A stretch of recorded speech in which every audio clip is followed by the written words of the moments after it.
So this lady is one related to elder son of Gandhi, and she also had met Gandhi, Mahatma Gandhi, and she came to see me.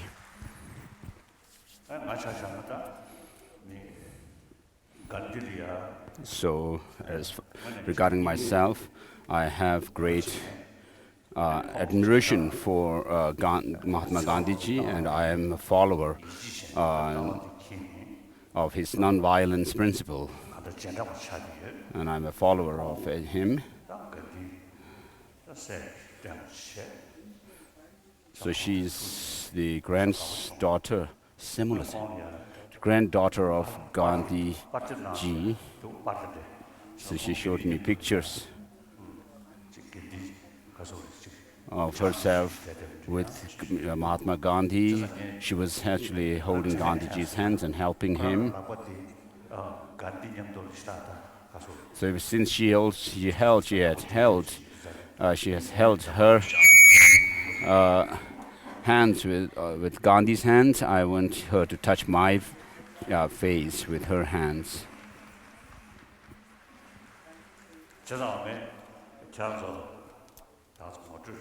So I just thought that it would be good to introduce her to all of you here. She told me that I am a manifestation of the Buddha.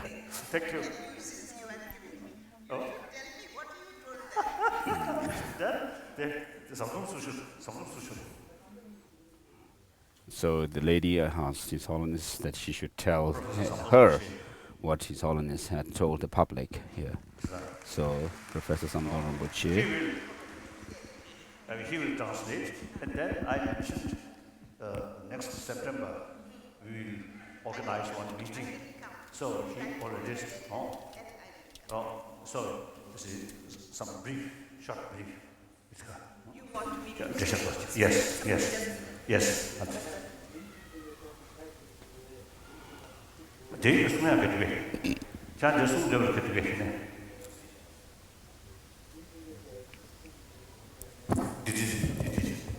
So does she have anything to say to the public?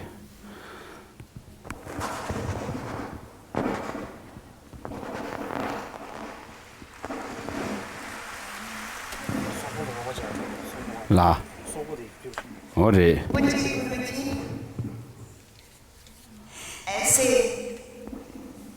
So His Holiness the Dalai Lama. But would you like me to speak in English? Oh, Hindi, okay. Hindi or English? Tell me. Well, it is my rare privilege that I have come here to have darshan of Dalai Lama ji, who is our Guru.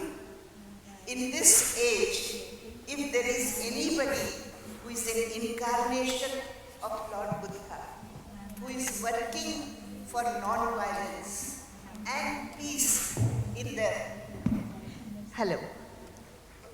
He is the only person, according to me, who is working for the peace and happiness and integration. We are all quarreling among ourselves, but Guruji, I don't like to call him Dalai Lama, which is a commonly used person. For me, he is Guruji, more an incarnation of Lord Buddha, but also of my grandfather. So, I have come not only to Dalai Lama, but I have come to my grandfather's house. And that is how I feel that all of you are my relatives, and to see so many of you here in this faraway place is a rare privilege and a blessing for me. It is this blessing of Guruji which will help me survive and will guide me through my life. and I'm deeply grateful for this privilege. Sir, I am deeply grateful to you for giving me. Please let me touch your feet.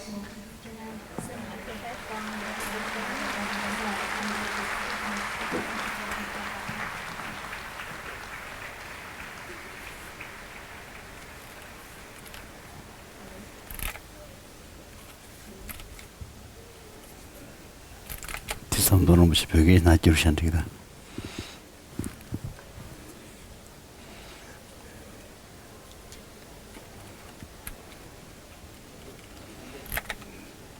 드렌티가 지주장배 사진.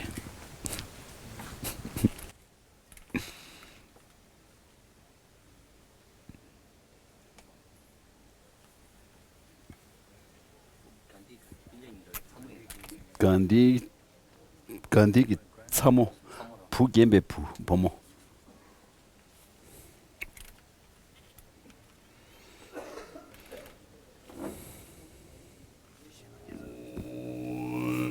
룸부치 데첸체레스 데메켄베 옴보점베 간첸케베 조겐송가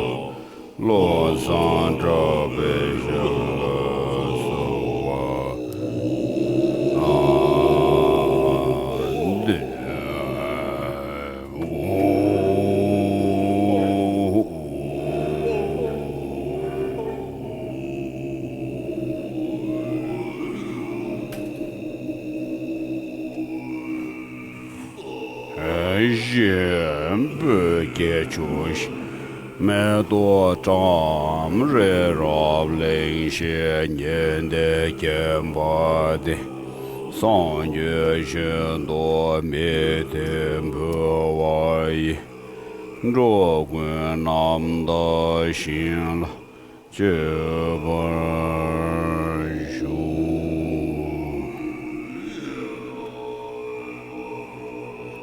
wen de la gam ni ya da ya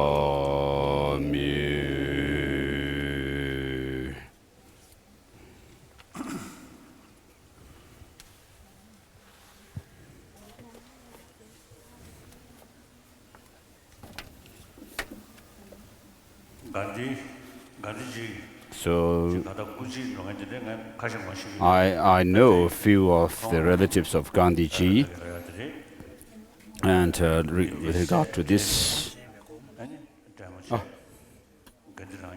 so she is the granddaughter of Gandhiji and has lived with Gandhiji, and so, as I said before,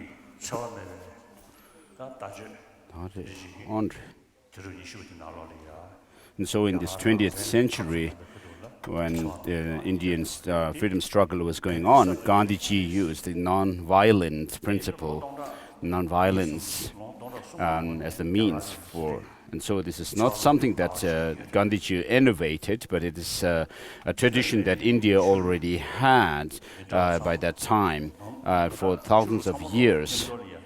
And so many different religious traditions living together in harmoniously was there already in India. And so in this world, perhaps I can say all the religious traditions of the world are in India. It is only in India that this is the case and not other countries. And so all the major religious traditions of the world living side by side is only something that is seen in India. And so this thousands of year old tradition of Tibet, of India, for non-violence and religious harmony is something which we need to revive this for the new generations. I have been telling this, and so as a follower of Gandhi, I do my best. And so this lady who is in the bloodline of Gandhiji, I told her that she should dedicate herself for this as well. So I'm very happy to have met her.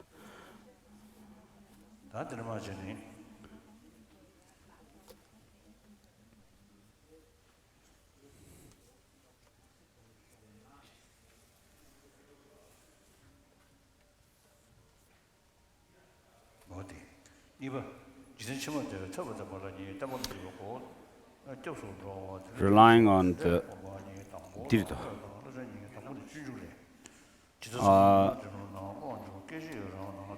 I think we are on page 212 in the new edition and page 178 in the old version of the Blue Book, the Pearl of Garland. Relying on the method for happiness in future life. This is from the southern lineage.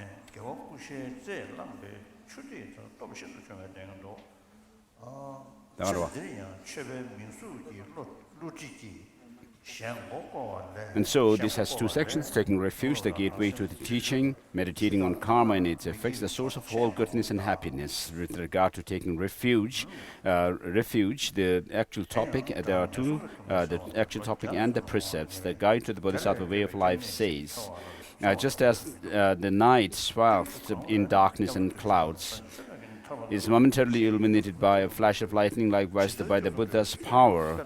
On rare occasions, the thought to produce the merit occasionally arises, thereby comprehends that virtue remains feeble, while powerful sins are not in the least exhausted. Based on the following three: fear of misdeeds and results, faith in good qualities, compassion for beings like yourself, reflect. Compared to my past sins, which are like a great ocean, my virtue is like a few drops of water picked up by the tip of a blade of kusha grass. It is extremely feeble. Furthermore, in this life, having become used to the title and appearance of a Dharma practitioner, I have misled others. For when I compare my thoughts and behavior to the Buddha's words, the vast majority of them tend to the side of non-virtue. Therefore, since the enemy, the suffering of the lower realms, is sure to reach me within the next 100 years, nothing is more vital than seeking a place of refuge for protection from them. What is a suitable refuge? The 70 stanzas on refuge says, the Buddha's Dharma and Sangha are the refuges of those desiring liberation. If it is necessary to take refuge in the three jewels, what is the way to do so? Praise with similes says, your body adorned with the signs is beautiful, ambrosia for the eyes, like a cloudless autumn sky, adorned with clusters of stars. Thinking, here is the Tathagata, whose body color is like refined gold, his body bears the three monastic garments, and is adorned with the major and minor marks.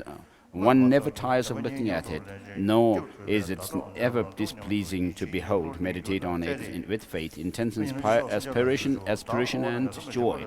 As for his verbal qualities, the words issuing from the throat of the Buddha are pleasing sounds possessing 64 melodious qualities. If all the sentient beings of the three realms of existence were to simultaneously ask him questions, the answer he would give in a single language like Sanskrit would be heard in each being's language and would dispel all their doubts at once. Among his mental qualities, there is a quality of knowledge. With his superior wisdom of omniscience, he is skilled in caring for his followers according to their capacities. Then there is the quality of compassion, since he is unbiased towards those who anoint him with sandalwood paste on one hand, and those who would cleave him with an axe on the other. His compassion for all beings, like a mother's for her only child. As for his quality of activity, since he is beneficent, he will enter the inferno of hell with as much delight as covetous person enters the pleasure ground of the higher realms. Contemplate the ways he works for the welfare of sentient beings. Such qualities are not causeless, nor do they arise from incompatible causes. Having ascertained that it is by learning, reflecting upon them, and meditating on the guide's Dharma, jewel of scriptures, the scriptures whose main topics are the truths of cessation and the path that one makes manifest within one, the Dharma jewel of realization, the truth, and meditate until you achieve uncontrived faith in the Dharma jewel.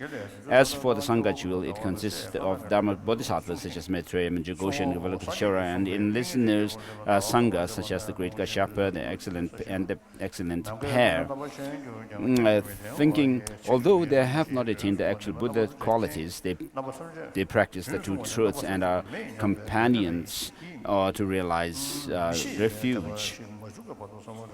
with their minds suffused with trust, say, I take refuge in the Buddhas, supreme among bipeds. I pray that they may serve as my guides to freedom from the fears of samsara and the lower realms. I take refuge in the Dharma, the supreme level of exclusion of attachment. I pray that they may serve as the actual refuge, freeing me from the fears of samsara and the lower realms. I take refuge in the Sangha, supreme among assemblies. I pray that they may serve as assistance to freeing myself from the fears of samsara and the lower realms. Recite these formulae as one sequence, as many times as you can, 100, and so forth. And then the precepts of taking refuge. Having taken refuge in the Buddhas, do not entrust yourself to any powerful worldly gods as ultimate refuges. Having taken refuge in the Dharma, give up harming sentient beings. Having taken refuge in the Sangha, do not make true friends of those who do not believe in the three jewels. These are the prescriptive precepts. As for the prescriptive precepts, there are to consider as the Buddha jewel, an image of a Buddha's physical form, even one of interior artistry or material, to view any scripture of 4 lines or more as the Dharma jewel, and regard as Sangha jewels even those who show only the outward signs of the ordination. Make them offerings, praise and serve them, for doing so is the ideal source of all excellence, benefit and happiness in this life and the next. Meditating on karma and its effects, the source of all goodness and happiness. Although contemplating the difficulty of attaining freedom and fortune, death and impermanence, and the sufferings of the lower realms may lead you to feel that there is a pressing need to practice the Dharma, if you have no idea how to practice it, you will have immoderate desires for food, clothing, and belongings, deeming them necessary conditions for Dharma practice. For their sake, you will perform various misdeeds, thereby spending your entire time involved with the variegated 8 worldly concerns. Some sacrifice the 3, food, clothing, and reputation, and mildly suppress the 3 physical non-virtues, all the while yielding to the remaining 7. Thus they spend their entire time with the white 8 worldly concerns and sully their 3 doors by sins and transgressions. On this basis, after death, white and black karmas will follow like the shadow, and as it says in the jewel garland, all suffering arises from non-virtue, so do all the lower realms. All higher realms arise from virtue, as does happiness in all lives. The law of black and white karma and its effects is said to be infallible. The one who stated it is the Buddha. The king of Concentration Sutra says the moon and the stars may fall from their places, mountains, cities, and the rest of may collapse. The space element may even take another form, but you will never speak falsely. Thinking it is. So with regard to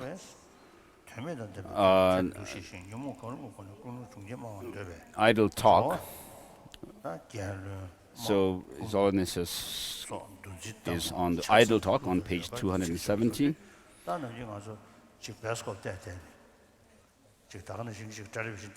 So we are watching movies and television shows, and also using gadgets to watch entertainment and movie.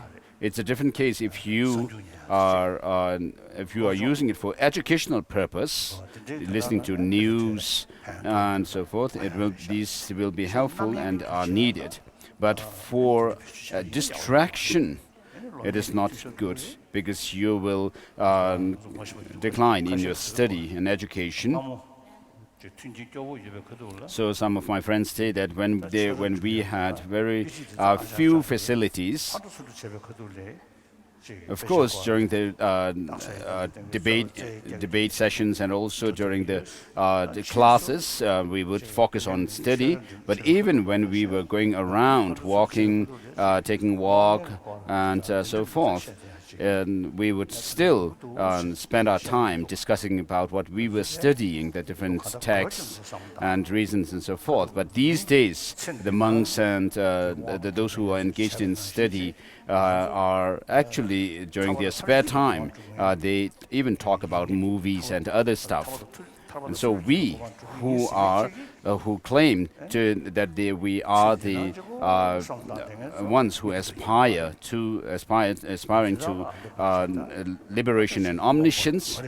We should not spend our time idly, and we should become aware that we are being ignorant if you do so. So we should not let ourselves be swayed by ignorance,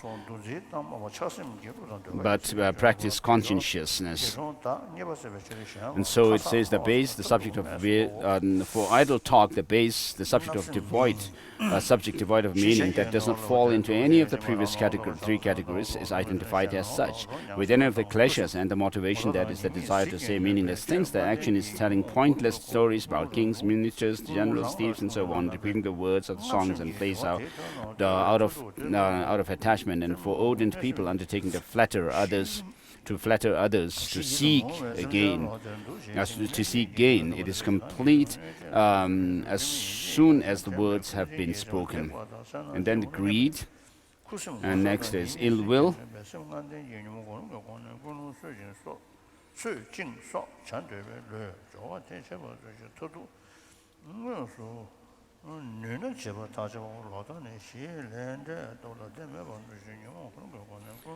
In the wrong view. So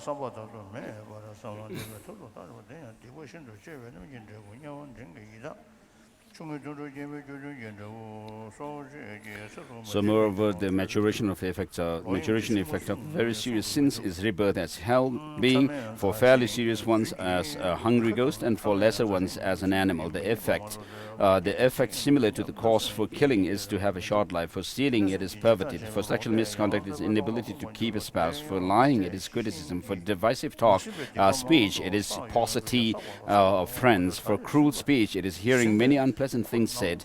For idle talk, it is disregard for your words. For greed, it is the unfulfillment of your hopes. For ill will, it is great fear. For wrong view, it is the ignorance regarding excellent views. Think, moreover, although in the past for a lack of watchfulness I committed many sins I do not recognize as accumulated what I have accumulated. Now with watchfulness, whenever they are about to occur, I will make sure to apply the antidote. However, this alone is insufficient. I must strive to accomplish virtues. For that I must know what they are. The 10 virtues are the reverse of the 10 non-virtues.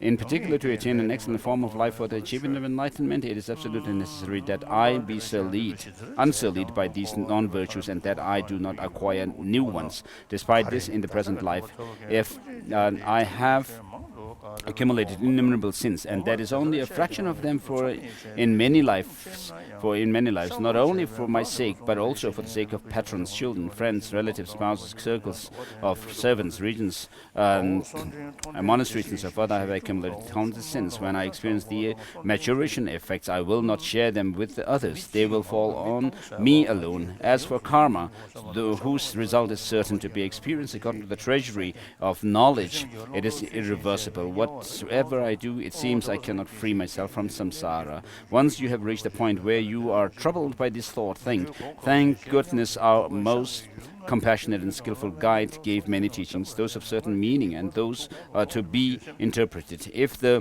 lesser vehicle explains the matter in this way, the definitive meaning is that even the most serious misdeeds, like the 5 sins of immediate retribution, can be neutralized by practicing confession and abstention. A letter to a friend says, a person who, once careless, later becomes conscientious, is as beautiful as cloud as moon, as were Nanda, Angulimala, Ajatashutra, Udayana, and so forth.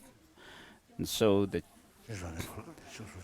intermediary verse, the wise who wish to use freedom and fortune well on death, lack of time, and lower realms of suffering, reflect them. As for the affairs of this life, they reject attachment to them and aspire to happy results. So we have stopped at page 219, where it says the interchapter verse. Dayomara. Dara.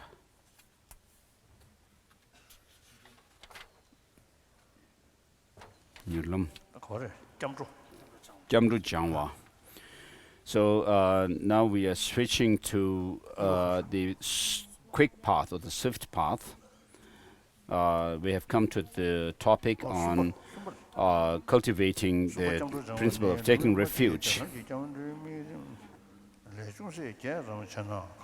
So if you wish to do this practice slightly more elaborate than what is given in the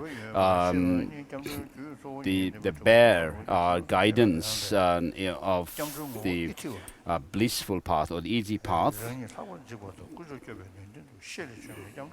so to whom you take the course of refuge, taking refuge, is that oneself and other sentient beings, you fear the suffering of oneself and other sentient beings in the lower realms, and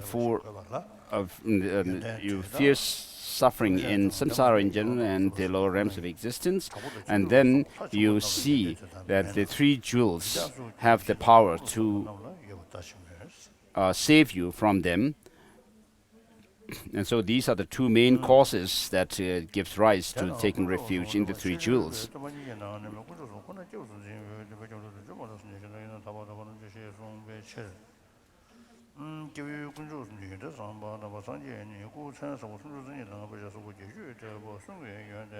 So in Benjamin Lobsang Chogyin's reply to Master Tsongkhapa's queries from a pure heart, he has said that the real nature of taking refuge in the three jewels is that first of all that you give in or submit to the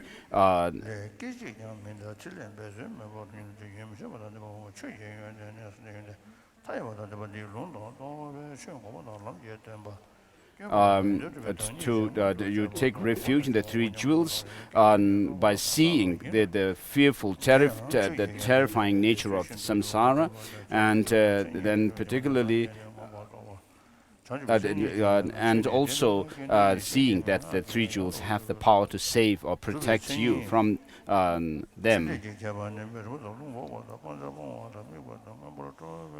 And so to whom you take refuge in is one who has freed himself from all fears and terrifying states, and then one who is skillful in liberating others from such fearful states, and who has this impartial compassion towards all sentient beings, and whether and helping or benefiting those, whether they have helped him or not, regardless of that. So such a one is needed for us to take refuge in. So therefore only the fully enlightened Buddhas are the ones who have such a quality.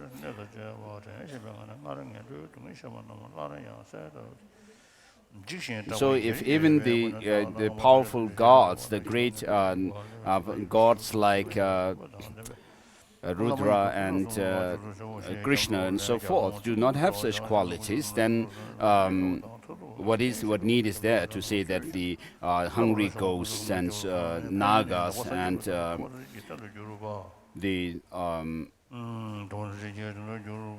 local spirits have such power.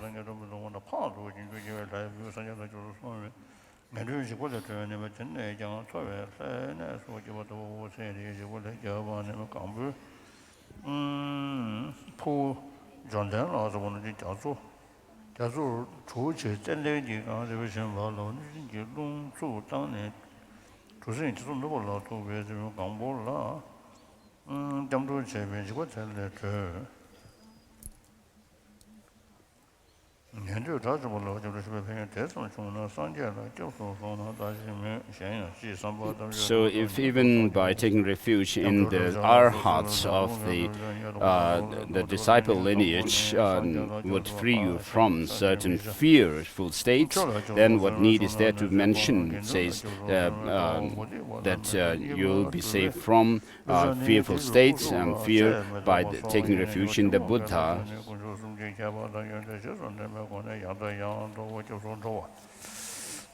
So you should know the distinction of the three jewels, and then also the qualities that excellent qualities of the three jewels. And again, over and over again, you should think of taking refuge in them.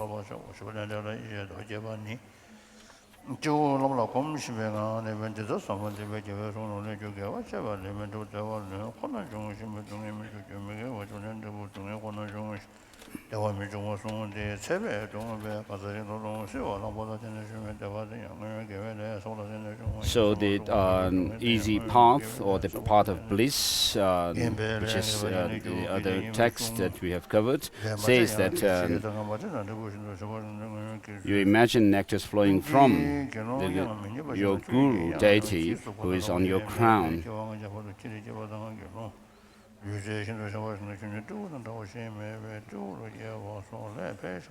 And so from the heart of the deity, guru deity, Lama, Yidam, the three jewels, and darkest Dakinis, and also the Dhamma protectors are emanated, filling up the space.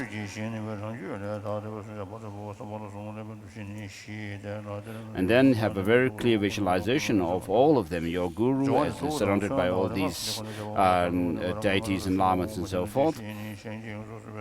And then you remind yourself of the great qualities of the body, speech, and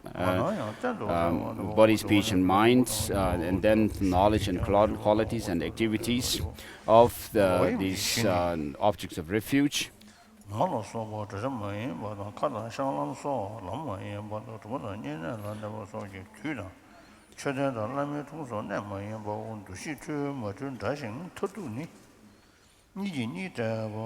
And then remind yourself of the sufferings of the lower realms of existence, as explained before, and have a clear idea of them, and then feel fear. And feeling scared and of this, then you make prayer to them, saying that please save me and all sentient beings from samsara in general, and particularly the terror of the lower realms of the unfortunate realms right now. So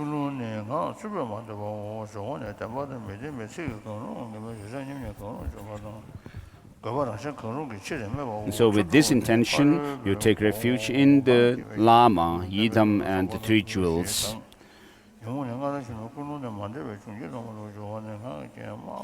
Say that I take refuge in the Lama, Yidam, the meditational deities, and the three jewels.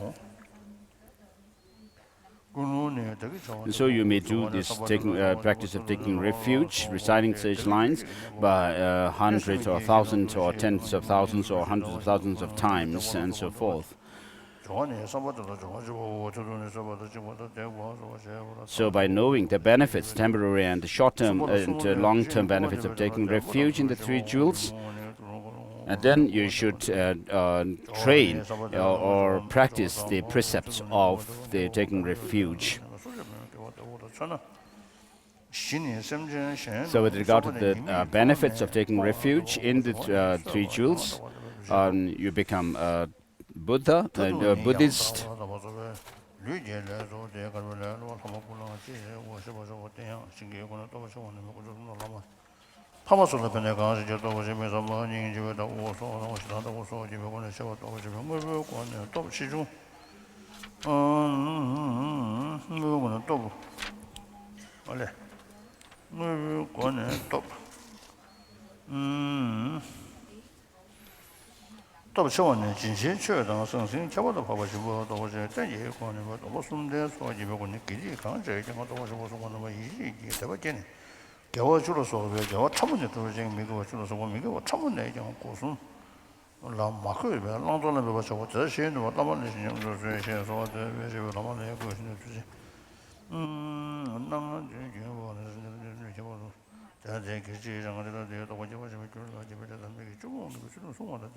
So all your negativities that you've collected in the past will be suppled and become supple, and then you'll be able to overcome them completely, and you will be a basis for all kinds of it will serve as the basis for all kinds of vows, and then you will accrue a great merit, and you will not fall into the lower realms of existence. So some a god who was about to be reborn as a pig or a pig, by taking refuge in the Buddha, he was saved from this terror of the lower realms of existence and was reborn in a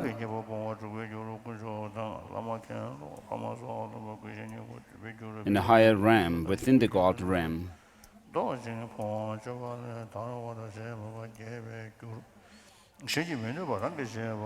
this is an example of not falling into lower realms of existence by taking refuge. So there are many other things mentioned.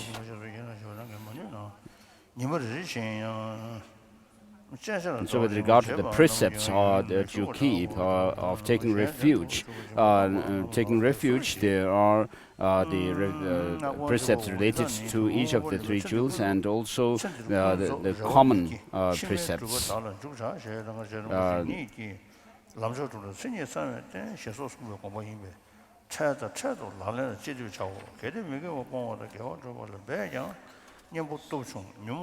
So even if you may engage in virtuous actions and avoid non-virtuous, if still you feel very weak, you need to still do the practice of opposing powers or forces for purifying negativities.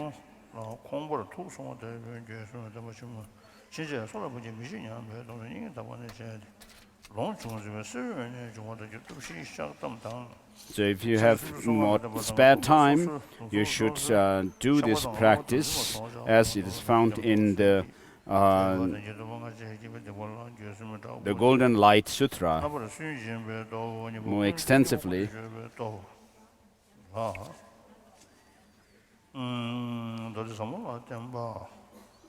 The text goes through the 10 virtuous actions.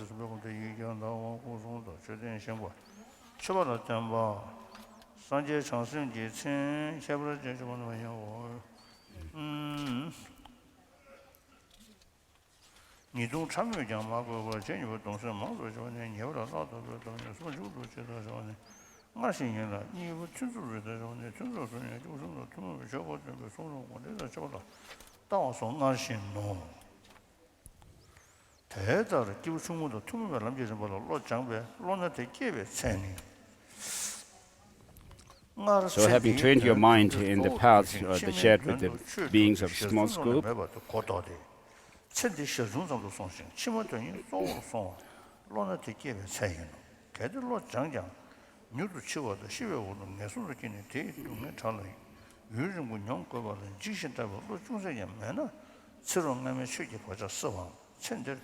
so whereas in the past you are more interested in fulfilling goals of this life, now if you become more interested or prefer to engage in engaging yourself in the Dharma, then that is the measure of having developed this mind of or the attitude of beings of small scope.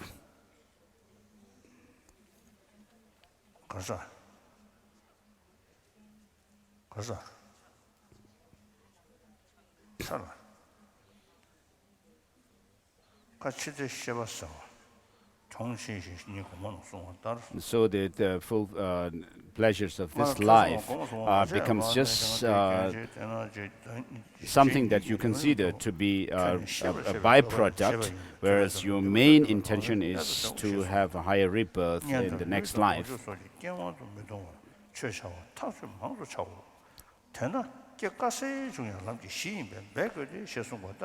So although these experiences of the beings of small scope may be quite difficult to experience for us, but we need to put effort in the practices.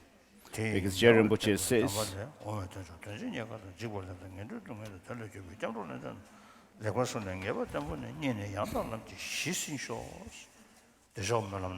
so in his prayer of Luipa tradition of Chakrasamvara, Jey Rinpoche has made this prayer.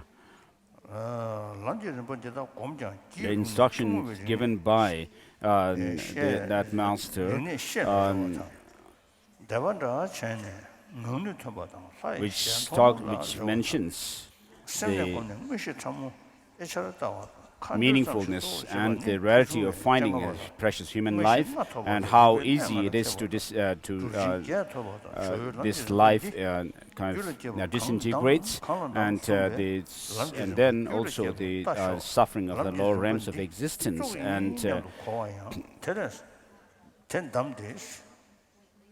then you take refuge and then follow the precepts of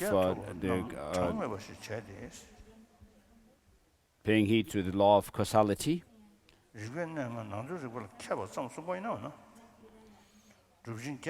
And then you have a very firm conviction in them. And may I be able to be on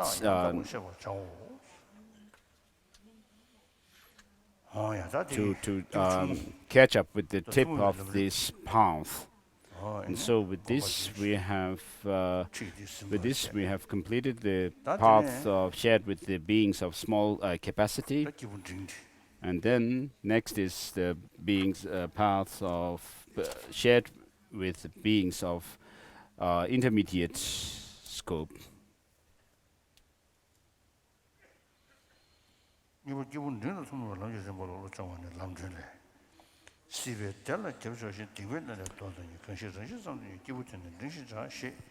so we are on the fifth Dalai Lama's text.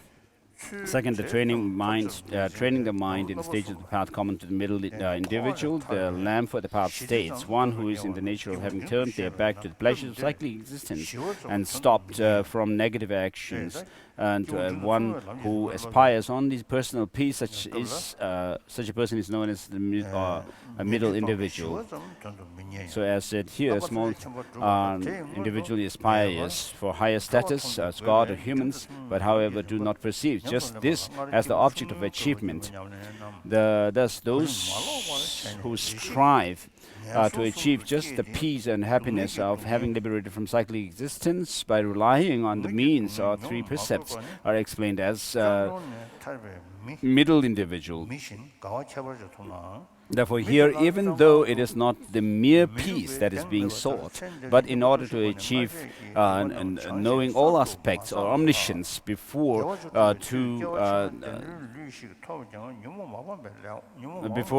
that one must achieve liberation from. Hence, in order to practice or adopt the stages of the path common to the middle individual, having practiced earlier the practices during the period of the small individual without disturbing the order and without confusing the order, and thus not having to suffer the experience of suffering, and it's just like a person freed from the dungeon and thus achieve special joy. However, the person has no confidence that he will not be imprisoned again.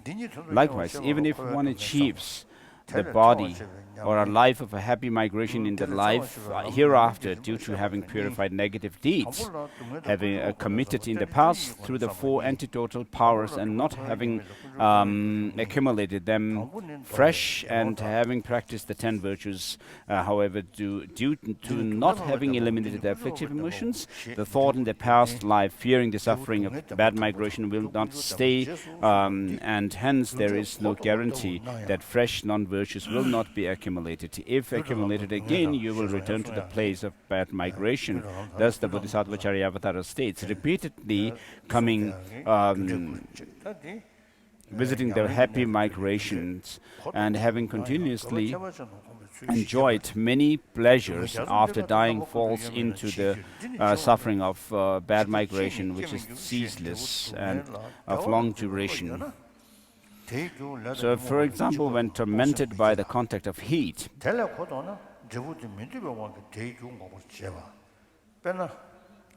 and then let cool breeze or running stream hit your body, you develop peace or comfort for the time being. However, with the passage of time, the suffering of cold will be produced. Likewise, all contaminated happiness and pleasure are all suffering, and hence temporary pleasures are not reliable. Presently, the two actions and afflictive emotions had made conception take place in this cyclic existence and had thoroughly bound us. With a wish to renounce this and with the intention to abandon when it is practiced, with effort one gets liberated from the bondage. That is the state of peace, and in order to strive just this, for just this there are two: contemplating on the suffering of cyclic existence and explaining the stages of the practice of the path that liberates from it. The first one has two parts in it: reflection through suffering and origin, and reflecting through the 12 dependent originations, 12 links of dependent originations. The first has two parts: suffering as the fault of cyclic existence, and origin as the stage or the process of entering into the cycle of existence.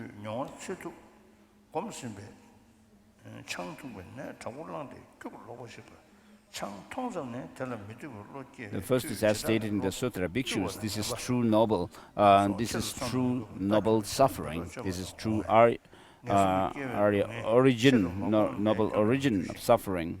Thus, this teaching of the result, true suffering first, and the cause, the true origin of suffering latter, seems reversing the cause and the result, but how that has the intention of a special purpose is stated in the 400.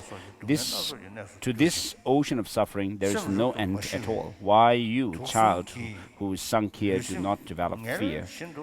So long as there is mind perceiving the result suffering as peace, one will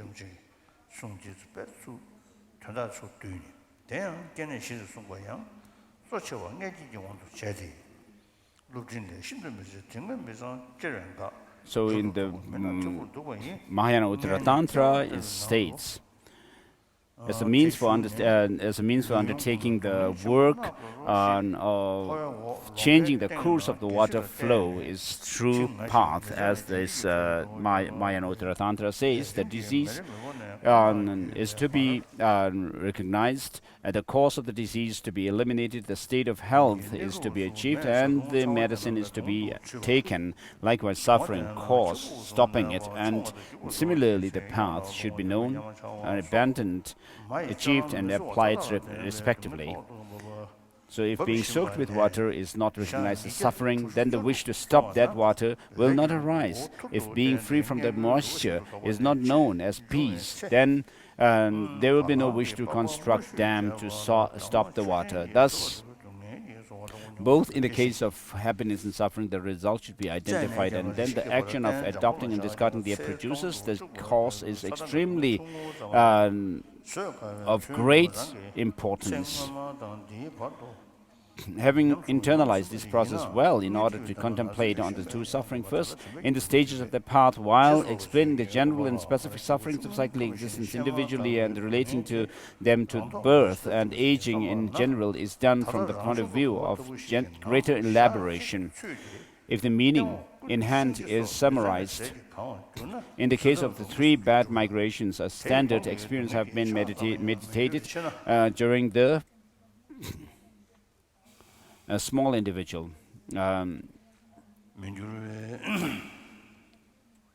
During the path of the small beings, small scope, beings of small scope, someone whose sickness has been highly intensified or aggravated and who is nauseating through drinking wine develops ugliness or disliking by merely seeing the liquor, and as a result, without having to intentionally think on its specificities like sour or bad taste, it will come like the cutting of flowers side by side as a byproduct while horse running. Likewise, not specifically meditating on the suffering of birth of bad migration will not become a fault, and with regard to reflecting primarily in relation to the suffering of happy migrations as the actual topic, meaning there are 3 human beings and the other 2 types of migration and meditating on the common suffering of the 6 categories. So the first, those that have taken rebirth due to afflicted emotions are subject to very suffering of aging, death, and so forth, and due to totally uncalmed mental state, they finally are not beyond them being subject to death while fatigued physically and mentally by the 3 poisons. Even though 4 states of birth have been taught, but primarily from the point of view of womb birth, the epistle to the student states, constricted in an extremely impure, foul-smelling field, living in an extremely tight or narrow and clouded darkness. The one in the womb having entered in that hell-like state has to bend the whole body and has to suffer great suffering. As stated here, one exists below the stomach and above the large intestine, the mouth facing towards back joints, amidst a smelly, unclean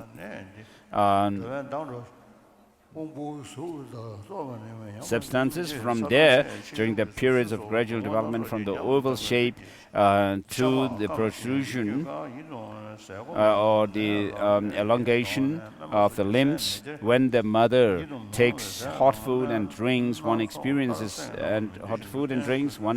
as if one got into a pit of fire. When she uses cold living with the crevices of ice, when she jumps and runs and so forth, falling into an abyss. So you feel like falling into it. So this is blessing the tea.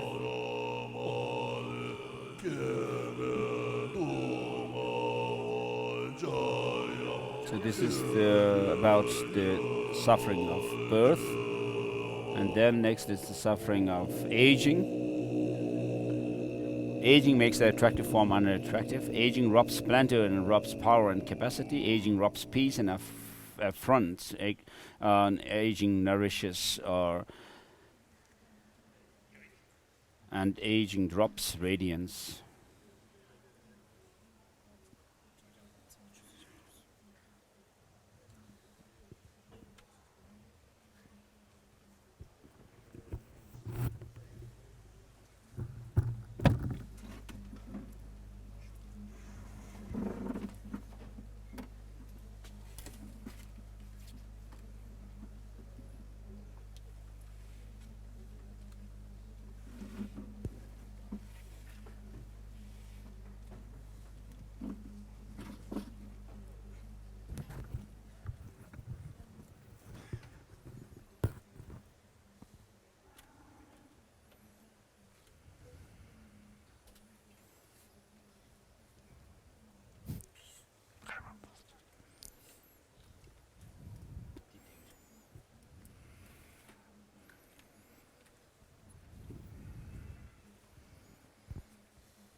Suffering of death.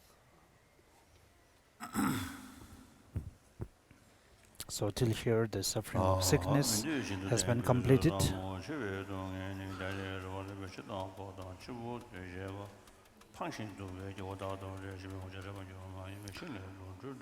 And so the next is the suffering of death.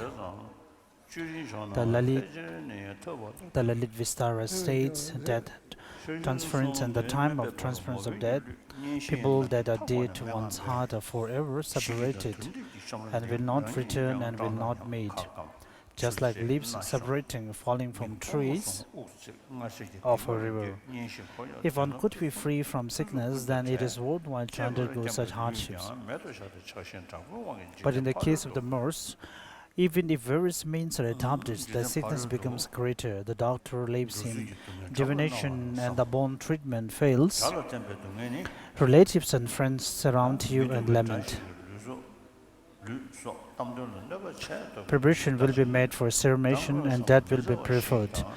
In one's own case, the radiance declines, mouth dries, lips curl up, nostrils collapse, eye becomes sunken, breath will pant. One will regret negative deeds done in the past. One will separate it from all excellences like relatives, friends, followers, servants, possessions and wealth. One is to even leave one's own body, which one is so highly looked after, in the sleeping place. Reflect how one, due to intense attachment and craving, will suffer intensely when going beyond this world. Suffering in relation to enemy. What need is there to talk about the suffering of the apprehension that the ugly enemy will harm one's body, life, fame, aims, even if one has to get together with the real enemy or someone that one is in disharmony in one place or house, you mentally feel very uncomfortable and develop a feeling of darkness. If that one goes to some other direction, you develop joy like dawning. Hence, in relation to this, reflect on the suffering apprehension that one will meet with enemy that one hates. Suffering in relation to relatives and friends. So the suffering pertaining to human beings is something that we can experience. It is not something obscure phenomena. It is not something obscure phenomenon, and also not something that needs to be proved. It is what we all experience. And the human rebirth is happened through the positive virtues, positive karmic results, and of course, even if it is arisen through such great causes of karmic, positive karmic causes, then even if we are in such a state, such as falling ill and so on, then what should we think about the other realms of the other realms like the lower realms, which are so much more suffering than we human beings? Suffering in relation to desire. In case of the businessmen and farmers, even after hard work, they lose the merchandise, get lost, and the crops get destroyed by hail. In the case of heads and ministers, not being able to control their enemies and take care of their friends. In the case of monastics, not being able to successfully take care of their ethical discipline due to weak antidotes or not being able to succeed in the work of hearing. and thinking due to inferior wisdom, and so on, and thus suffer from not finding what one desires through seeking. Likewise, if you examine the whole world, like the powerful becoming weak, the rich becoming pauper, and many human beings becoming just one, they are not in their original state, and so on. In short, through varied undesired things like hunger, thirst, heat, and cold, even this very human life is in the nature of suffering, and this should be contemplated until an experience is developed from the depth of the heart. Even though in the path to enlightenment, the contemplation on 8 sufferings and contemplation on 6 sufferings is taught in general, but while explaining, for the sake of easier engagement, the contemplation on 7 sufferings are applied primarily to human beings, and after that, the sufferings of other 2 happy migrations, the 8 suffering, the 3 sufferings, and the 6 sufferings are treated in general. Contemplating on the suffering of other 2 happy migrations, the epistle to the friend states, the color of the body becoming ugly, distasteful, not liking the seed, fading of the flowers, dirt staying on the clothes and developing sweats on the body, which one never had earlier. These are the 5 omens of death, inviting death and transferences from the high state.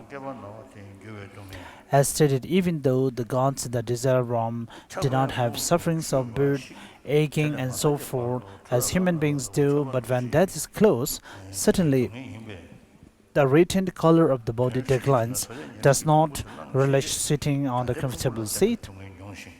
The flower garland becomes old, dirt and stains stay on their clothes and develop sweat on the body, which one never had earlier. These are the 5 omens of death.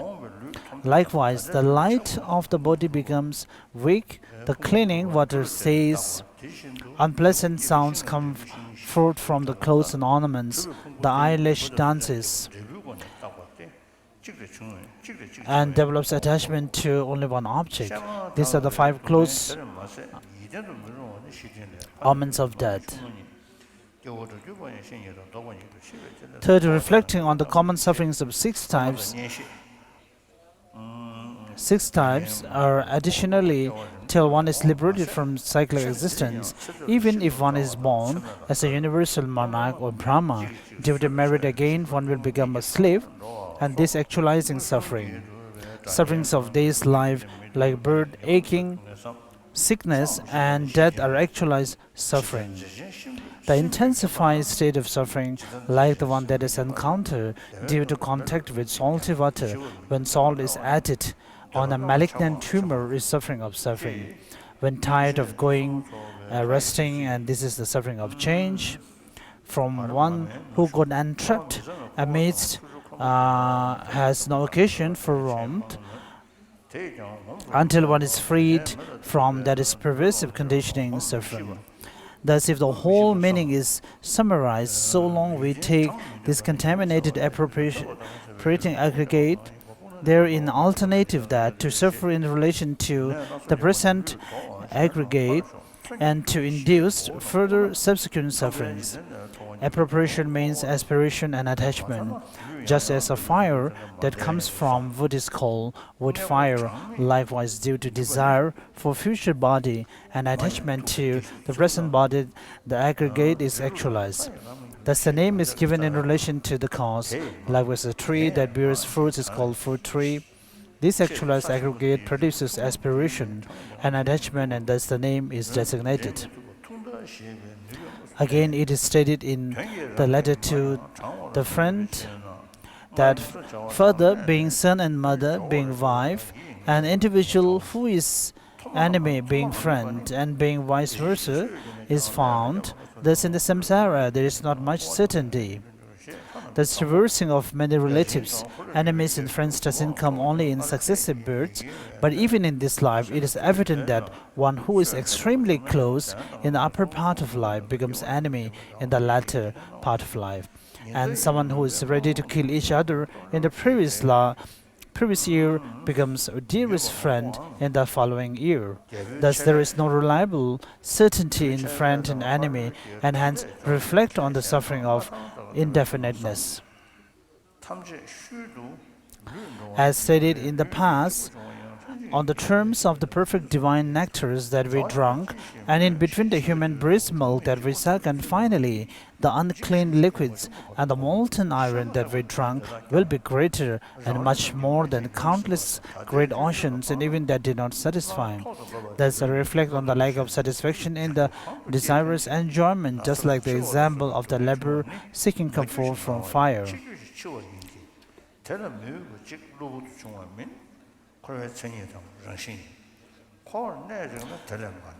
Numberlessness of lives. Thus, leave aside other physical abandonment due to various diseases. Even if we were to put together the heads that have been cut by weapons, it will become higher than the Brahma world. Thus, think that still, if you do not get free from cycling of existence, things will not go beyond the observed reality of having to give up one's body again and again.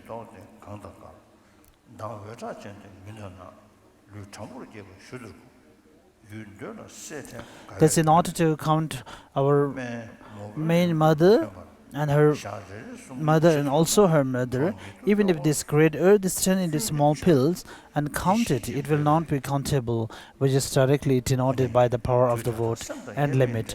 And what is implied is one will not be able to count even one's mother.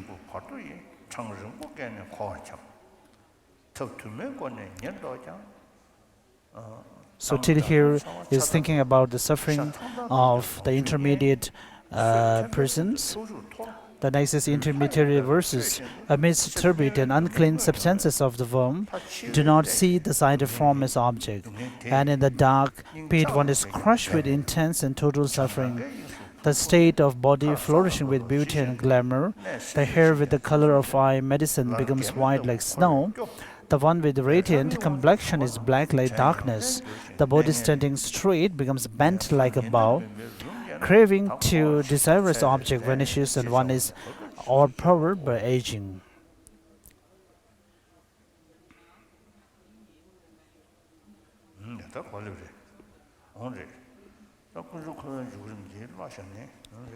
So, the second outline is contemplating upon the origin, the stages of the entrance of cyclic existence. Having known the state of suffering of existence, as just been explained, and if you do not dislike it, its cause has to be abandoned.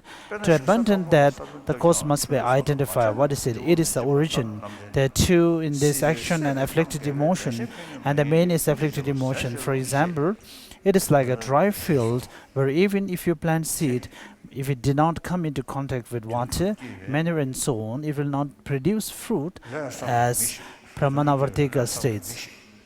An action of a person who has thoroughly crossed, transcended the craving of existence, it is not possible to project other lives, as the cooperative factor has been seized.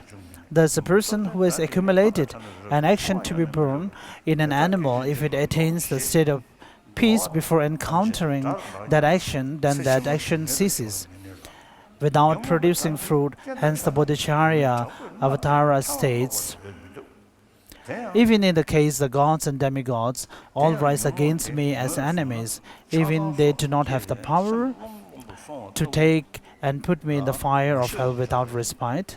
And when met with this powerful enemy of afflicted emotions, I will be thrown into it within one moment. As stated, even if the entire sentient beings rise as enemies, they will be unable to put to suffering in the future lives. But when this enemy of afflicted emotions encounters the conditions, there is no way but to be tormented by instant suffering and destroyed to death. If this afflicted emotion is to be identified, when attachment, hatred, and so forth develops, the mind becomes unclear, and this is called lack of unpeaceful. So it has to be identified on the basis of such a consciousness that makes the continuum of your mind totally disturbed.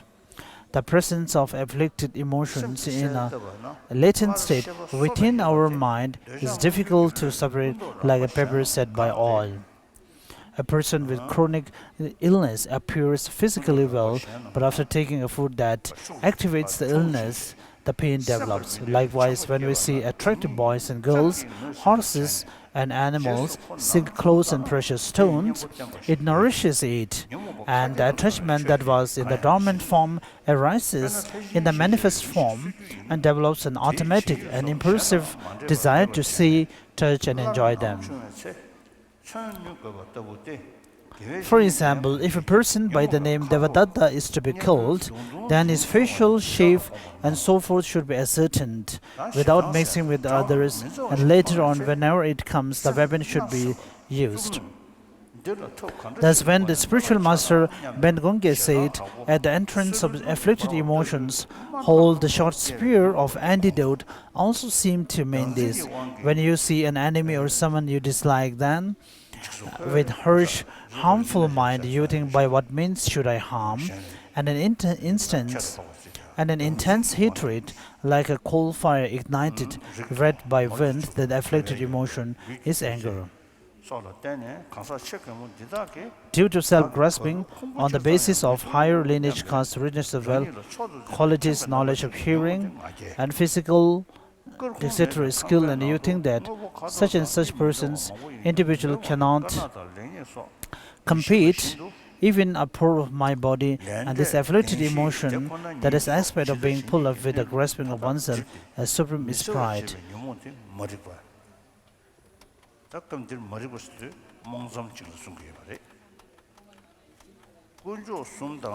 In a house without window, even if there are many articles with different colors and shapes, but due to darkness, one will not know them as black or white, or good or bad, or so forth. Likewise, the afflicted emotion that obscures and makes unclear all modes of existence of suchness and very things, like the modes of existence, of action and result, four truths, so forth, is ignorance. The afflicted emotion that doubts whether these things, like the three jewels, action and result, and so forth, which are taught from the scripture, are true or not, and which hinders developing a sentiment or conviction to the object, is doubt.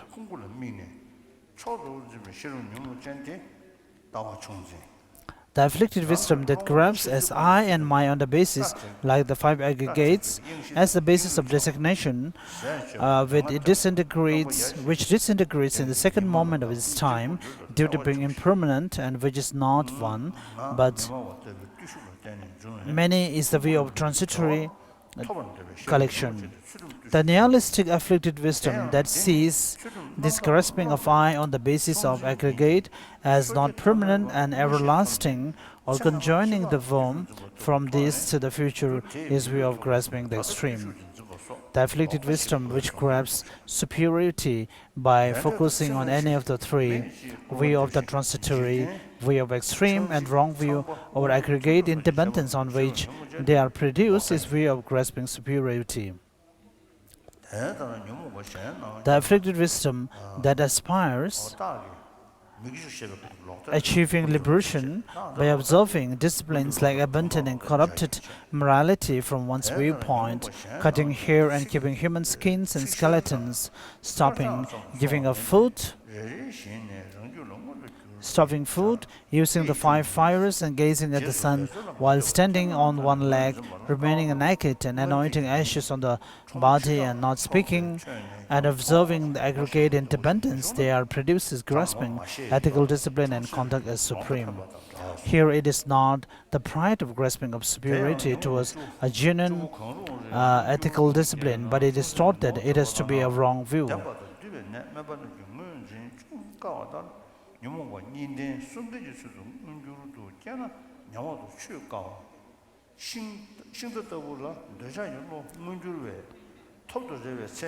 For example, the darkness which makes the way of the existence of a coil unclear is ignorance, and due to that, the grasping that perceives the rope is like the way of the transcendental collection, and it is this too which acts as root of all afflicted emotions, and due to attachment and hatred, all faults are produced. So here it's clear that the basis of anger is also attachment and desire. So from desire the anger also arises, and also all the other afflicted emotions. And this is really very well said here.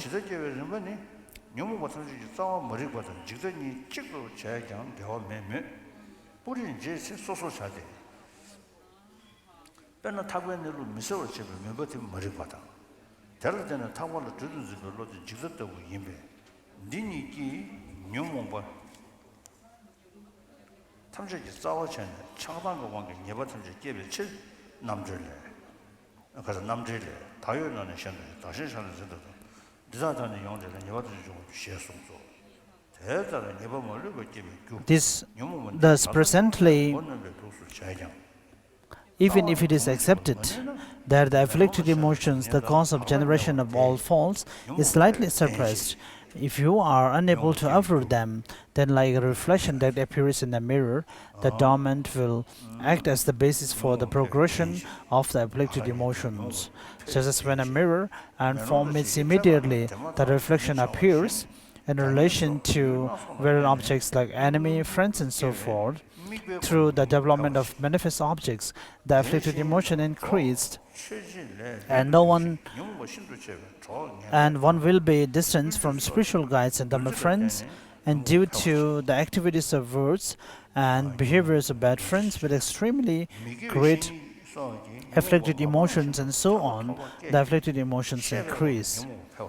The afflicted emotions increase due to claiming of non-virtuous guides and so forth, who while having not attained liberation, see they have attained it.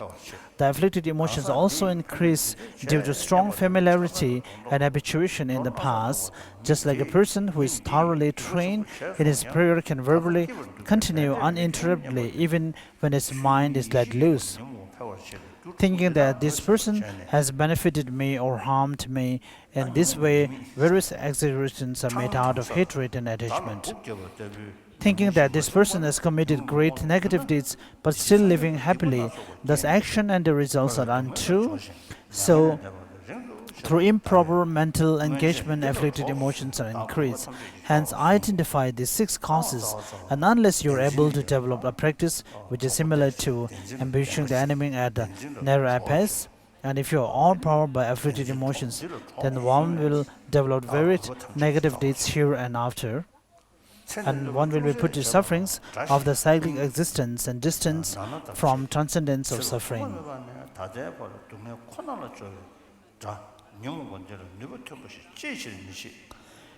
Earlier, because of treating this as friend, I have gone to the root of all downfalls. Even for having done minor harms in this life, you react with much disliking, calling that person as your enemy. Then why don't you act effectively towards this enemy of afflicted emotions that had put you in only suffering from beginningless lives until now? By repeatedly applying the antidote that destroys this, if you uproot it, it will not be able to repeat like other enemies. So the term Sanskrit term Kalisha or afflicted emotions suffers, it represents, or it means to make one's mental continuum, or makes oneself uncomfortable and bring disturbance to one's the current stable form of mind. The ordinary enemy, if banished from the land, will live in other place, and after thoroughly capturing it, will empower themselves and will then return. The way of the afflicted emotion is not like that. The afflicted emotions are eliminated by the wisdom eye. Wherever it go once removed from the mind, Where will it live and return to harm me? It is just that I, with weak mind, lack effort. Thus, those that have taken birth due to action and afflicted emotions are not beyond death and conception deformed. It may be a timely death due to exhaustion of life or due to one of the 9 factors of sudden death, like wrong food and behavior, and so forth, as is taught in the sutra. And thus, there are many types. However, at the time of death and after death, that which helps and harms is the accumulation of virtue and non-virtue by the 2, mental action and the intended action, due to which happiness and sufferings arise.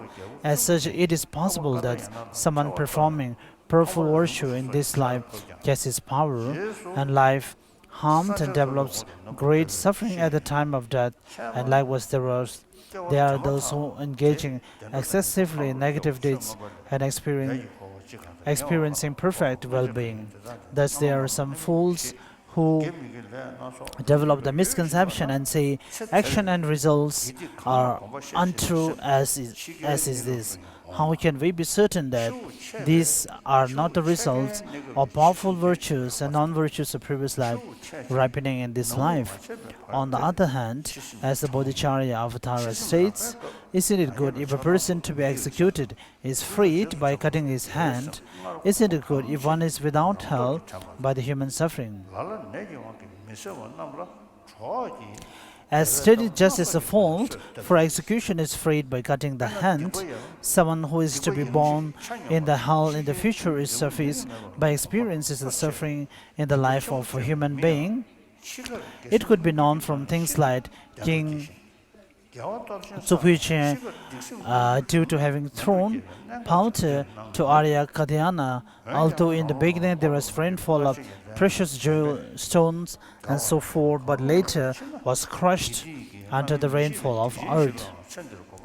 Particularly whether one will be immediately born in happy migration or bad migration is stated in Abhidharma.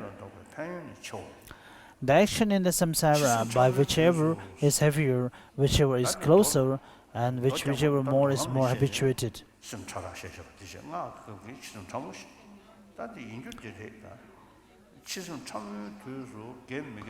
And whichever one is done first, out of which the first one will mature first.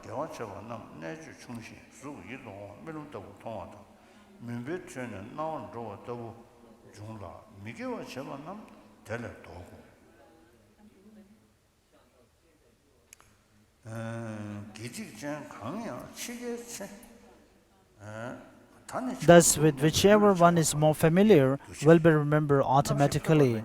In the case of some who are unclear due to illness, it can be nourished by friends through various words of virtue.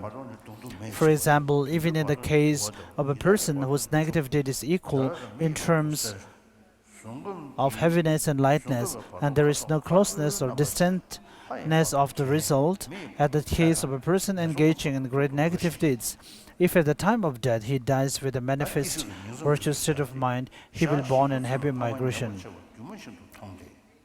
Even if one has accumulated powerful virtues, if at the time of death he develops negative minds, he will be born in bad migration. Thus, I see one crucial point here. However, since one's own mind is not hidden to oneself, and since happiness and regret develops by recollecting actions done in the past, even in the case of a person who is not aware of the distinction of the positive and negative, there is no other way but to encounter the negative mind with which one is familiar in this life. However,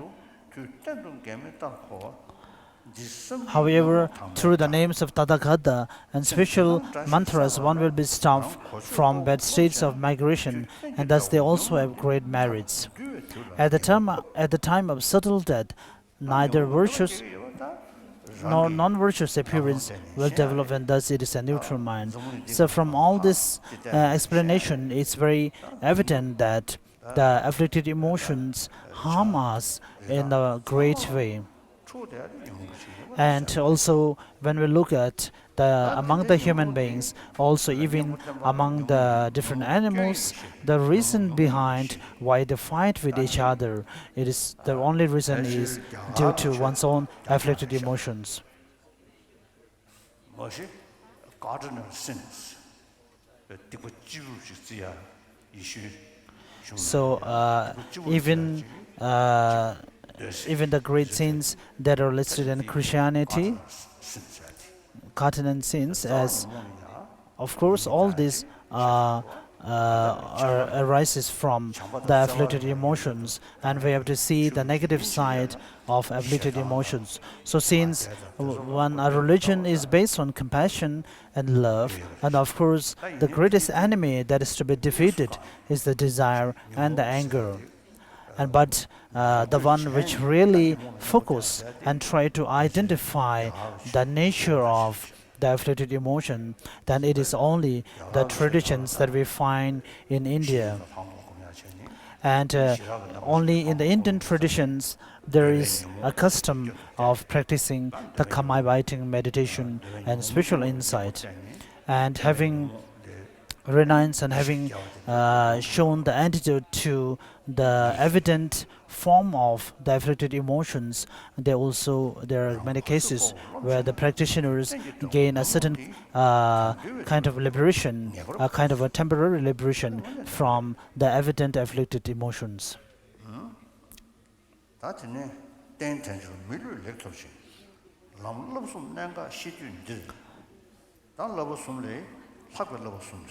So the next is intermediary verses. So here, when we speak about practicing the three trainings, of course, the general three trainings and the higher three trainings, we have to make a differentiate that the higher three training is more important here. And by repeatedly relying on this friend of afflicted emotions, from beginningless time and without suffering from one's mind, even for a moment, one is thrown into the invisible end of the ocean of samsara.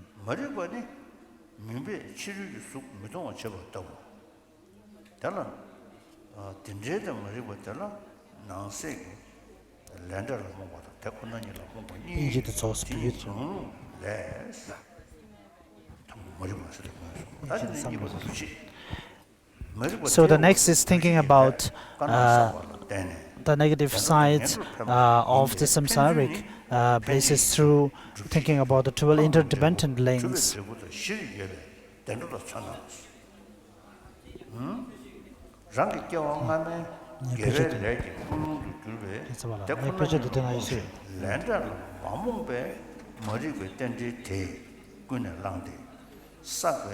dökangi setü gevele duci denji tiniji te negogi ledi sakwe da tema taso gomo yujuki nabur shebe denjela paja shagwani penji gyo tedal legi paja goba tela nabur rubur shebe nabur rubur chedu so dawa the meditation 동네던 denji sebe denjela 대신도 다 sebe geagi So, thinking about the suffering nature of the suffering nature through the 12 interdependent links, so the causes of the causes that bring us to the samsaric existence is the interdependent link of the craving and desire, from which comes the existence.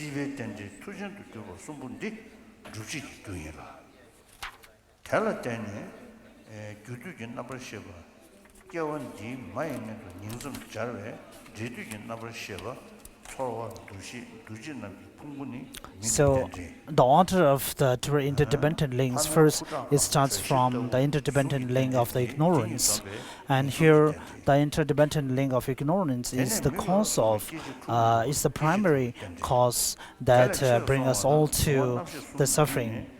and that generates that is the reason why all the other afflicted emotions are also generated.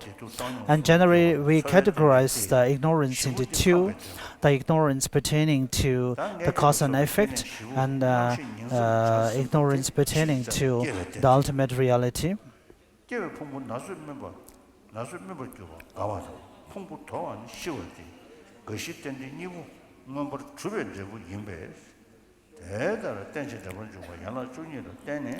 Then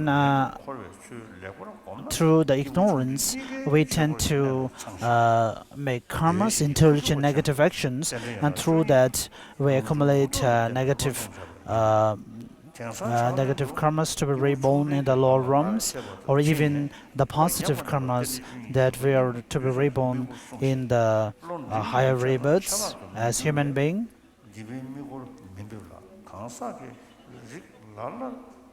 So in one cycle of the two interdependent links, the cycle can be divided, and the first categorization can be termed as the cause of the rebirths, which the dual interdependent link of ignorance comes as the first. Then the result, once we take rebirth, then starting from mother's womb, starting from development of the 5 organs, and so on. And here the sacred words of Manjushri, the transmission is something that is being given through the experience of the spiritual master. And of course the spiritual master will be someone who has the real experience through his own practice. So even though he may not have such kind of complete practice, but whatever the rough or the course practices that he will give teachings based on it. And before, there are also traditions that there are no texts to be read or to be seen. So but whatever the visualizations or the practice that the masters have, he gives the teaching for a session, and after giving some difficult points of the text, difficult points explaining, then later so he also later the spiritual master also gives the teaching in a condensed form, first in a very extensive form, then later for the purpose of easily meditating and understanding and contemplating upon it. So he presents it in a very condensed manner. There was Rinpoche lying near the Nepal border, and when he gave the transmission to me, he was telling me that of course it will be a benefit to give the transmission in this way. So even though I'm not sure whether he has a very extensive learning about the great text, but the way he gives the transmission is really remarkable. So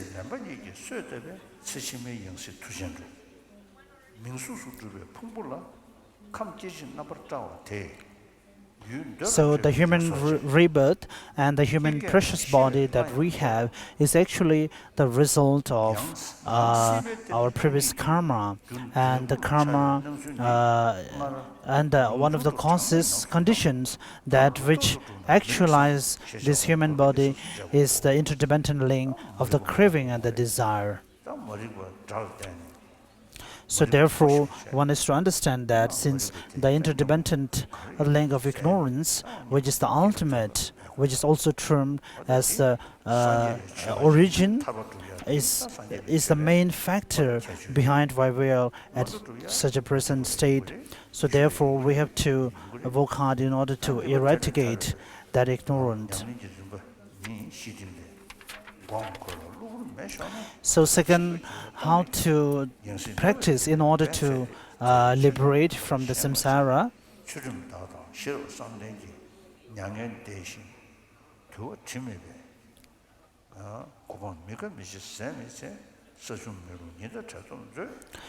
So it is stated that the only measure that we have to take in order to be liberated from this cyclic existence is the practicing of the 3 trainings. And even for such trainings, the first, it is very important that we have a very stable mind, a mind who has the mind which has the potential to concentrate on is focused. Having such a mind, then through the concentration, gradually it will be able to fight, or it will be able to influence the arising afflicted emotions within us, and through that it will become a cause for further attainment of the higher rebirths. And the training of the wisdom is also very important here, as the wisdom is the actual process, or is the actual antidote that eradicates the root of the ignorance, and which bring us directly to the resultant liberation. So therefore, for the beginners and as a foundation, it is very important to have a very concentrated mind. So therefore, we have to practice in order to generate the calm-abiding meditations.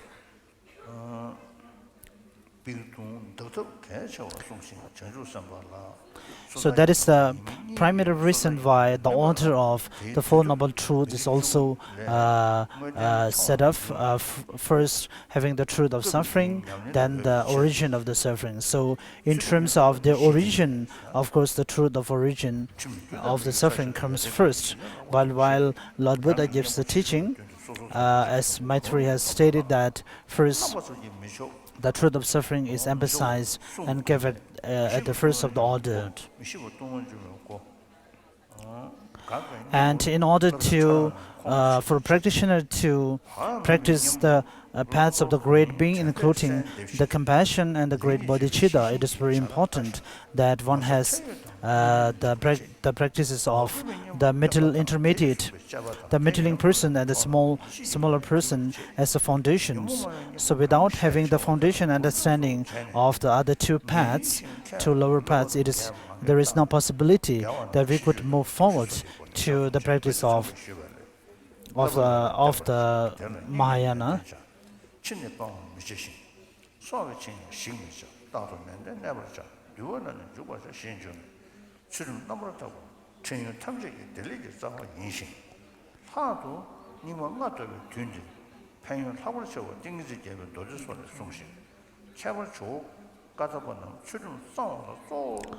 And so from the three trainings, the training in ethical discipline is praised as the foundation of the other two trainings. And as it is stated also in the Vinaya Sutras and all the Vinaya texts, that without having practice of ethical discipline as the base, it is impossible to generate or develop further realizations within us.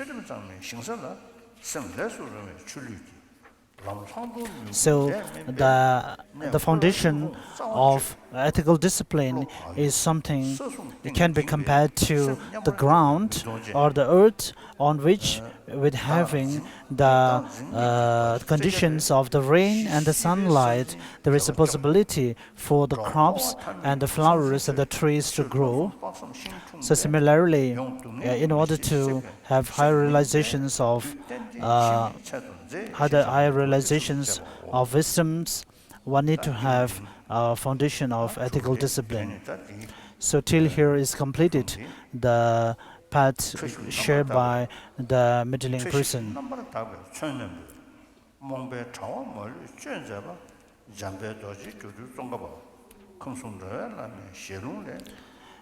Here the author says that whatever he has composed here is all due to the kindness of the Lama Tsongkhapa himself.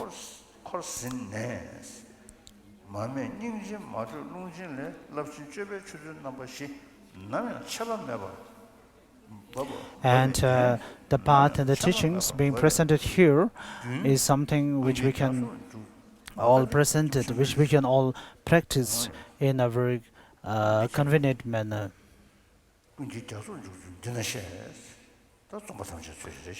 So this is also the means and the way to engage in the ocean of the omniscient land.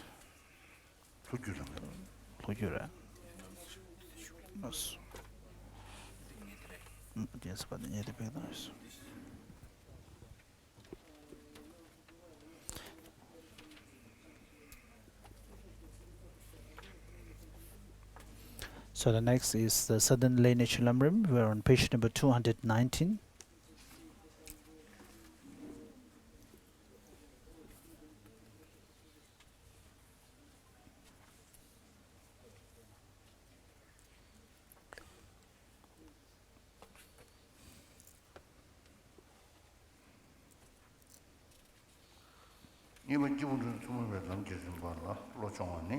Training the mind on the stages of the path shared with intermediate beings.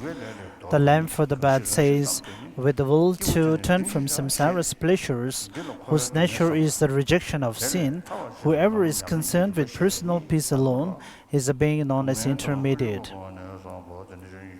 This section has two parts: contemplating the suffering of samsara, explaining the stages of practice of the path, granting liberation from them. The first one, this is two parts: suffering and its origins.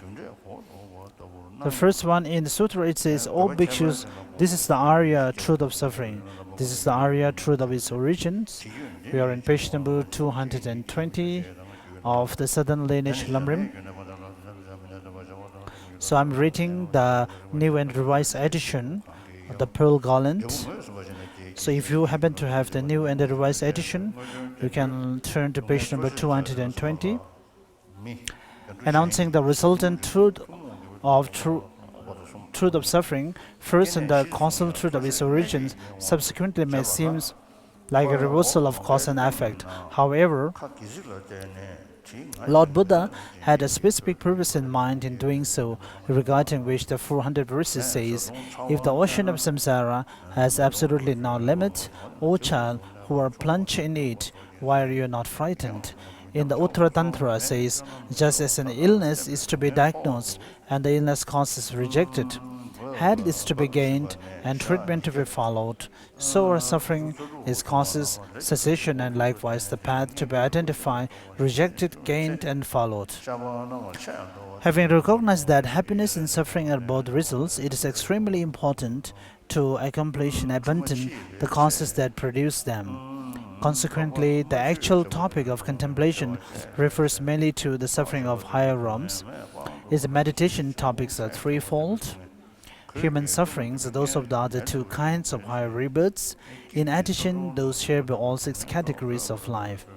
First, regarding human suffering, although Lord Buddha taught four types of rebirth, mainly birth from a womb will be discussed. You are below the stomach, above the intestines, facing the spine, floating in an unclean and smelly slime. As you progress from the curing stage to the point when your limbs are formed, whenever your mother eats hot food or liquids, you feel as though you are being thrust into a fire. When she takes them cold, you have the impression of being encased in ice. When she jumps, runs and so forth, you sense that you are falling down a cliff and the like. Your mother's various kinds of careless behavior induce great suffering. When 266 days have gone by, the karmic wind makes your head turns downward. When you move out through the very narrow pelvic bones, you suffer as if your flesh and skin were being torn. Furthermore, although after delivery you are placed on a soft bed, you suffer as though you were being thrust into a thorn bush. When the amniotic fluid is wiped, you suffer as if you were being skinned alive. When the umbilical cord is cut, you suffer as if you were being butchered. When your mother takes you into her lap, you suffer as a fledgling being carried off by a hawk. Thus, in page number 221. When wrapped in cloth and placed in a cradle, you suffer as though you are being bound, imprisoned and the like. Thus contemplate how the suffering are difficult to bear. For the suffering of aging, think my hair is gone white, my body stoops, and my forehead is covered in wrinkles. Given the way my body has weakened, although I have yet to change bodies, I may as well have. Young practitioners should consider someone who is old and feeble and think, I will not escape the same suffering of aging. So the next is the suffering of illness, then after that is the suffering of dying. I'm turning to page number 222. The suffering of gods and demigods. Although gods of the desire realm do not undergo the sufferings of birth, aging, etc. as humans do when their death is imminent, certainly their complexion fades, they no longer want to remain on their comfortable seats, their flower garlands wilt, their clothes take on an unpleasant odor, and they perspire, which previously they had never done. These are five signs of death. The radiance of their body also fades, the water of their ablution sticks to the body, their clothing and ornaments emit unpleasant sounds, their eyes blink, they feel attachment for specific objects. These are the signs of impending death. Conscious that the 10 augur their death, they are miserable. In particular, when those called three events investigate the matter, they become aware in advance where they will be born next. Knowing, for example, that they should be reborn in hell, they experience unbearable torment, exactly as if they were already there. Humans can only surmise that they will be reborn in hell. They lack such absolute certainty. For the gods, it is different, which is why their suffering is said to be far greater. The gods experience other torments as well. When those of lesser merit see gods of greater merit, they feel intimidated. The weaker are banished by the more powerful. When doing battle with the demigods, they killed and are killed, their bodies and limbs being chopped and cut to pieces.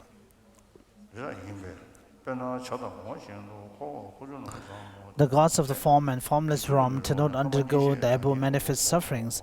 However, just as a ship's pigeon returns to its vessel once the propelling karma of their samadhi is exhausted, after that they are obliged to experience the manifest suffering of the desire realm. Reflect upon this well. The third outline for the attendant topic, the sufferings common to all 6 categories of life. There is potential suffering as long as you are not free of samsara. Although by the power of your merit, you may become a willing monarch of Brahma, you will again become a slave. Then there are present sufferings, those of birth, aging, illness, and death in the present life. There is manifest suffering that is aggravated by contact with a transforming tactile phenomenon like salt water poured into an open wound. There is the suffering of change. When tired from walking, if you rest, you have an impression of well-being, but after some time your legs and back hurt. All pervasive suffering is similar to the experience of a person encased in ice. As long as he is not extracted from heat, he can never feel warm. To summarize the significance of the above, once you have taken rebirth with impure, appropriated aggregates, you cannot help but experience suffering on the basis of your present aggregates, which also necessarily induce further future sufferings.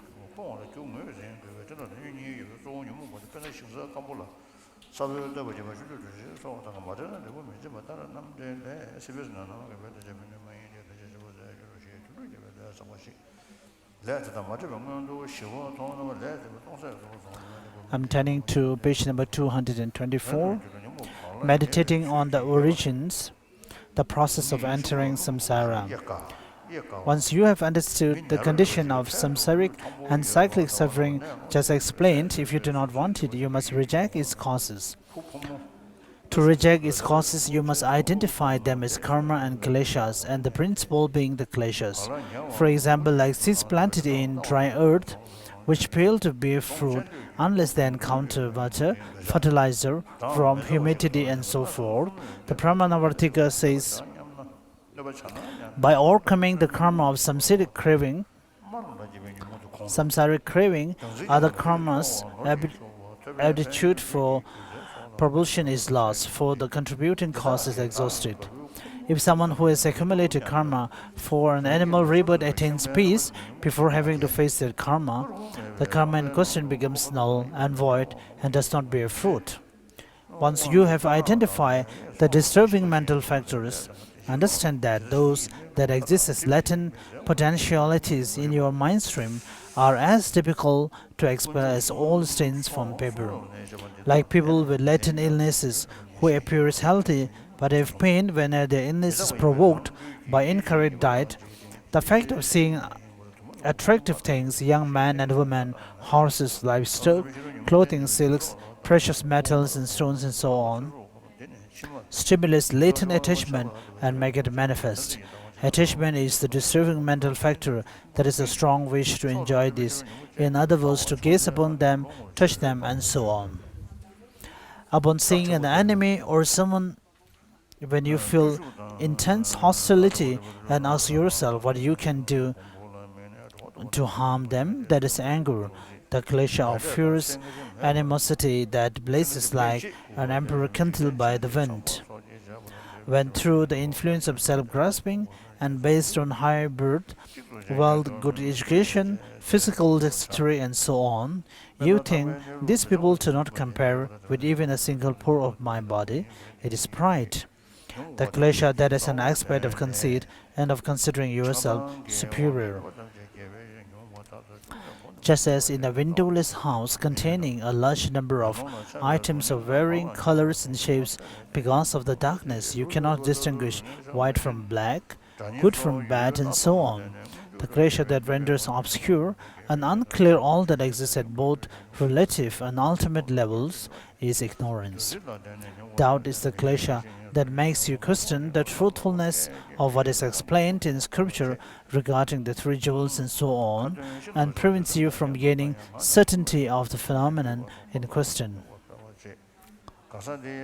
Founded on a basis of imputation, such as the five aggregates, which are impermanent and disintegrate the moment following the present instant, and are not unitary but multiple collections, the view of transitory collection is a disturbed wisdom that apprehend at it as the self, calling it I and mine. Extreme views of the disturbed wisdoms that view the aggregates apprehended to be I as either permanent and immobile or subject to annihilation, implying no future conception after this life.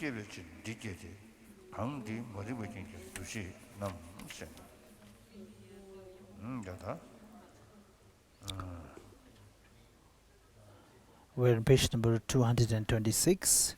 The second outline, contemplating in relation to the 12 links of interdependence. The Rise Settling Sutra says, what is dependent arising? What is called dependent arising is thus, because this exists, that occurs. Because this has arisen, this arises. In other words, the compositional factor is conditioned by ignorance. Consciousness is conditioned by the compositional factor. Due to the condition that is birth, aging and death, misery, lamentation, suffering, distress and trouble might occur. This is how a great mass of pure suffering arises. On the other hand, when ignorance ceases, the compositional factor ceases. When birth ceases, aging and death cease, and the misery, lamentation, suffering, distress, and a troubled mind cease. This is how a great mass of pure suffering exists. We're on page number 227. The second outline, the stages of practice of the path granting liberation from the above. By training in the ethical discipline, which turns a distracted mind into one free of distraction, manifest kleshas are halted. By training in concentration, which turns an unabsorbed mind into one that is absorbed, the manifestation of klesha is prevented.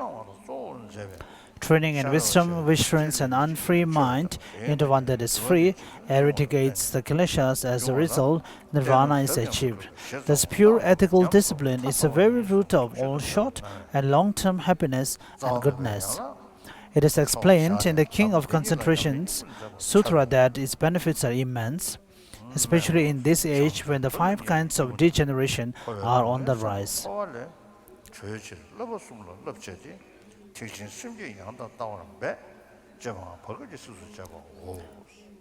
So where the inter-chapter beings who aspire to liberation and enlightenment reflect on samsaric suffering and to seek liberation from samsara, engage in the three trainings, and strive in the Mahayana bodhicitta and pure view. So we will stop here today.